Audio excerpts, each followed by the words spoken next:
মানে সাকিবের মতোই আছে। আমি তো সাকিবকে অনেকদিন ধরে চিনি। মানে বাংলাদেশের ক্রিকেট নিয়ে ভালোভাবেই ওয়াকিবহুল।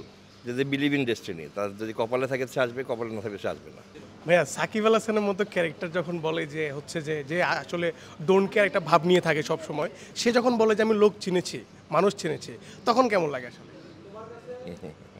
সম্ভবত লোক চিনেছে, লোক না চিনলে কি আর কথা বলছে। সম্ভবত লোক চিনেছে বলেই হয়তো এই কথা বলছে। মানে কতটা টাফ হতে পারে যে সাকিব আল হাসান লোক চিনে ফেলছে ব্যাপারটা, যে সাকিবকে অল টাইম সব সময় হচ্ছে যে বা যে তর্ক বিতর্ক সবসময় সাকিব জন্ম দিয়ে থাকে, সেখানে সাকিব বিব্রতকর অবস্থায় পড়েছে। না, আমার কাছে সে কিন্তু আমার আলাপ সময় কখনো মনে হয় না যে খুব বিব্রত অবস্থায় আছে। সাকিবের মতোই আছে। আমি তো সাকিবকে অনেকদিন ধরে চিনি। সাকিবের মতো আছে, হ্যাঁ। তবে সে এখন কোনো কিছু সে তার কথা থেকে যে আমি আগে খুব বেশি অনেক পিছনে চিন্তা করতাম না। আরও অনেক কী হবে সামনে চিন্তা করতাম না। এখন এই ডিউ কোর্স অফ টাইমে সে আর কি ওই ম্যাচুরিটি আসছে যে কী হতে পারে, আমার একটা কথা, আমার একটা অ্যাকশন, আমার একটা ইয়েতে কী হতে পারে ওইটা সে চিন্তা করতে পারে। এই শাহিনপুকুর এবং গুলশান ক্রিকেট যে ম্যাচটা হয়েছে, এই ম্যাচটা নিয়ে আপনার সাথে কথা বলছিল, কি হয়েছিল আসলে, কি বলেছিল আসলে?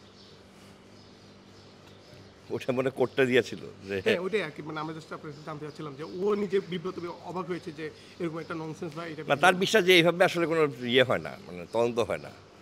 এইভাবে রিক্রিয়েট করে সিন এটা আসলে তদন্ত, সে বলছে যে এটা এইভাবে তো আসলে হয় না। যদি এটা হয় তাহলে তো হয়তো আমাদের কারো বুঝে কোনো ঝামেলা আছে আর কি।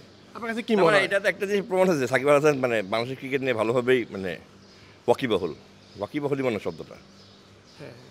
তা আপনার কাছে কি মনে হয় যে সাকিবের যে এই এত আলোচনা এখনো হচ্ছে বা এখনো সে দূরে আছে, বাংলাদেশ ক্রিকেটে ফেরার সম্ভাবনা আসলে? এটা তো ইটস নট সাকিবস কল।